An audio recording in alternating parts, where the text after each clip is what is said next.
News স্টুডিওতে আপনাদেরকে স্বাগত। আমি দেখে নিচ্ছি এই মুহূর্তের বিশেষ কিছু খবর।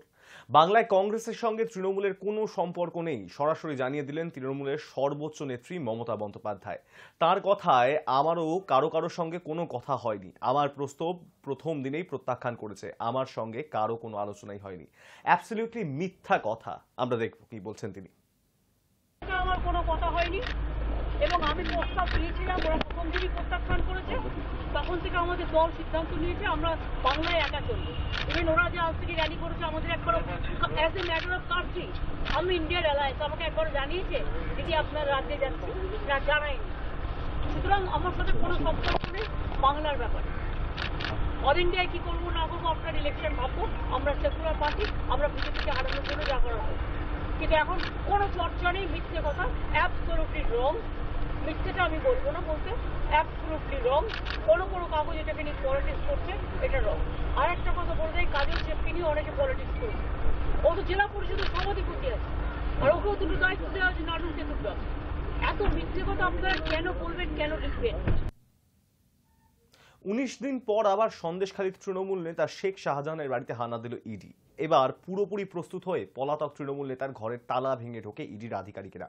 তারপর শাহজাহানের হলুদ রঙের বাড়ির দরজা একের পর এক ঘরে ঢুকে চলে তল্লাশি। নামিয়ে আনা হয় সুটকেস, ভাঙা হয়েছে আলমারির তালা, কিন্তু কিছু জামা কাপড় ছাড়া শাহজাহানের বাড়ি থেকে উল্লেখযোগ্য কিছুই পাননি ইডির আধিকারিকেরা। সকাল 11:30 পর্যন্ত শাহজাহানের বাড়ি থেকে উদ্ধার হওয়া জিনিস বলতে বাসন কোসন আর জামা কাপড়।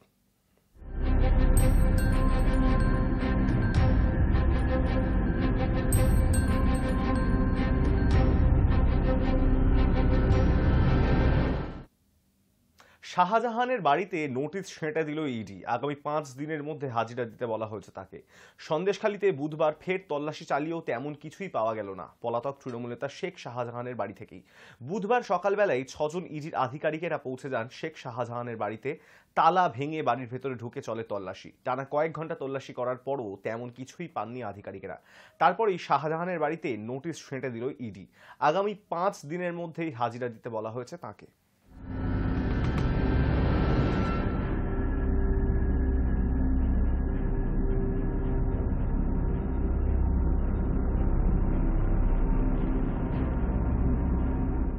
সোমবার উদ্বোধনের পর মঙ্গলে প্রথম দিনেই দর্শনে 5 লক্ষের বেশি দর্শনার্থীরা। তবে সেই ভিড় সামলাতে গিয়ে নাজেহাল হয়েছে প্রশাসন। মঙ্গলবার দুপুরবেলায় দর্শনার্থীরা পুলিশের ব্যারিকেড ভেঙে ফেলায় পদপিষ্ট হওয়ার পরিস্থিতি তৈরি হয়েছিল।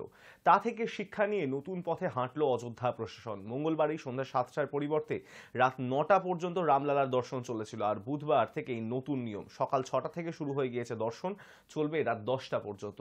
মাঝে 11:30টায় ভোগ আরতি এবং সন্ধ্যে 7:30টায় সন্ধ্যা আরতির সময় কিছুক্ষণের জন্য দর্শন বন্ধ রাখা হলেও মন্দিরে প্রবেশে বাধা দেওয়া হবে না। প্রসঙ্গত আগে ঠিক ছিল বেলা 11টা থেকে দুপুর 2টো পর্যন্ত দর্শন বন্ধ থাকবে।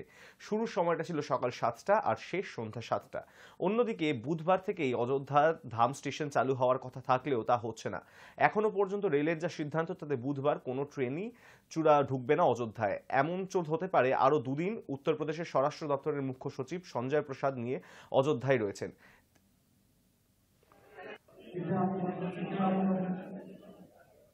बड़ी संख्या में श्रद्धालु आए थे। इतनी बड़ी संख्या थी कि बहुत सारे लोगों को जो है वेट, थोड़ा सा दर्शन में थोड़ा समय लगा था। तो उसके लिए माननीय मुख्यमंत्री जी स्वयं अयोध्या कल आए थे। सभी अधिकारियों, ट्रस्ट के पदाधिकारियों के साथ एक बैठक की गई और एक रणनीति बनाई गई कि इसको कैसे इस जो है क्यू जो है उससे कैसे निजात पाया जाए।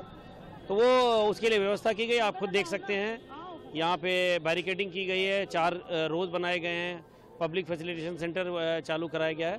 तो उन सब की बदौलत जो है, यहाँ पे आप देख सकते हैं कहीं कोई जाम नहीं है और कहीं किसी श्रद्धालु को किसी तरह की कोई असुविधा नहीं हो रही है। जो कल के बारे में बता सकता हूँ, हमारा अनुमान है कि 4.5 लाख लोगों ने दर्शन किया है। आज सुबह 7 बजे से लगातार दर्शन जारी है। अब संख्या तो दिन समाप्त होने पे ही पता चलेगा। धन्यवाद। नहीं, सरकार के ये निर्देश हैं कि हर वो व्यवस्था सुनिश्चित की जाए जिससे किसी भी श्रद्धालु को किसी तरह की कोई असुविधा न हो। हम उसी दिशा में काम कर रहे हैं। आज आपके नतीजा आपके सामने है। कल जो रणनीति बनाई गई आज उसको इम्प्लीमेंट किया गया। आज आप देख सकते हैं कि यहाँ पे कहीं कोई कतारें नहीं है, सब लोग आराम से आ जा रहे हैं। दर्शन में कोई दिक्कत नहीं है। স্বাস্থ্যসাথী কার্ডের অন্তর্ভুক্ত বেসরকারি হাসপাতালে ইমার্জেন্সি আর্থোপেডিক অপারেশনের ক্ষেত্রে কড়াকড়ি বিজ্ঞপ্তি জারি করল স্বাস্থ্য ভবন। বলা হয়েছে দুর্ঘটনার 48 ঘন্টার মধ্যেই রোগীকে হাসপাতালে ভর্তি করাতে হবে, সাথে জমা দিতে হবে দুর্ঘটনা সংক্রান্ত প্রমাণ্য সরকারি নথি এবং সরকারি পোর্টালে নথিভুক্ত অর্থোপেডিক সার্জনকে দিয়ে চিকিৎসা করাতে হবে। তাহলেই মিলবে স্বাস্থ্যসাথী কার্ডের সুবিধা। রাজ্য সরকারের এমন সিদ্ধান্তে সাধারণ মানুষের কপালে দুর্ভোগের ভাঁজ। রাজ্য সরকারের এমন সিদ্ধান্তই যথেষ্ট ক্ষোভ প্রকাশ করেছেন association of health service doctors সাধারণ সম্পাদক মানস গুমটা। তাঁর অভিযোগ, সরকারের তরফে এই প্রকল্প আর চালানো সম্ভব হচ্ছে না বলেই নতুন নতুন নিয়ম বের করা হচ্ছে যাতে টাকা বাঁচানো যায়, কিন্তু এতে হয়রানির শিকার হতে হচ্ছে আমজনতাকেই।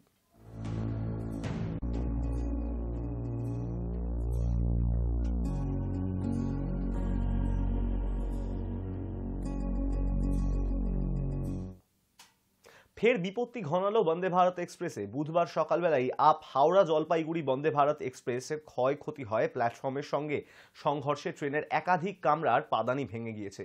ক্ষতিগ্রস্ত অবস্থায় সকাল 7:30 নাগাদ ট্রেনটি বর্ধমান রামপুরহাট লুপ লাইনের ভেদিয়া স্টেশনে দাঁড়িয়ে পড়ে। ঘণ্টাখানেকেরও বেশি সময় ধরে দাঁড়িয়ে থাকায় বিপাক পড়তে হয় যাত্রীদের। খবর পেয়ে ঘটনাস্থলে পৌঁছয় রেল আধিকারিকেরা। মেরামতির পরে ট্রেনটি আবার সকাল 8:40 নাগাদ গন্তব্যের উদ্দেশ্যে রওনা দেয়। তবে যাত্রীদের সকলেই নিরাপদ ছিলেন বলেই খবর রেল সূত্রে।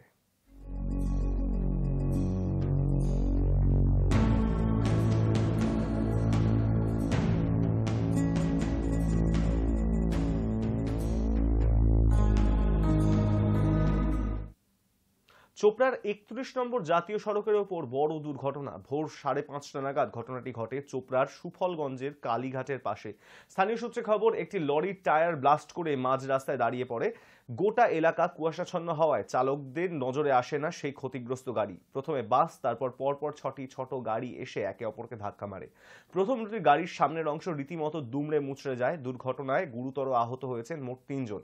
তাদের 3 জনকেই স্থানীয় হাসপাতালে ভর্তি করা হয়েছে। খবর পেয়ে ঘটনাস্থলে পৌঁছে চোপড়া থানার পুলিশ। ক্রেনের সাহায্যে ক্ষতিগ্রস্ত গাড়িগুলিকে উদ্ধার করা হয়।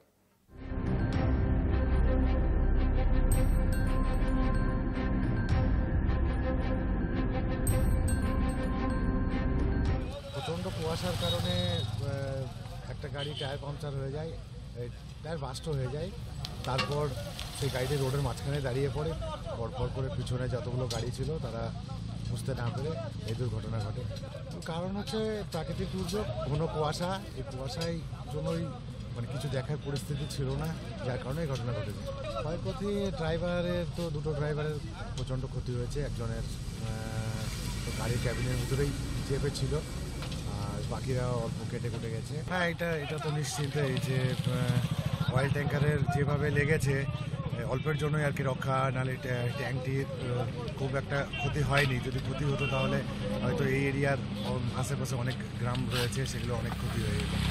বাসের ড্রাইভার এবং সামনের কিছু জনের ক্ষতি হয়েছে, তাদের ভালো লেগেছে, আর বাকিরা মোটামুটি সেফলি আছে। নিউজ টুডে এখন এই পর্যন্তই। দেখতে থাকুন হাই নিউজ। নির্ভীক।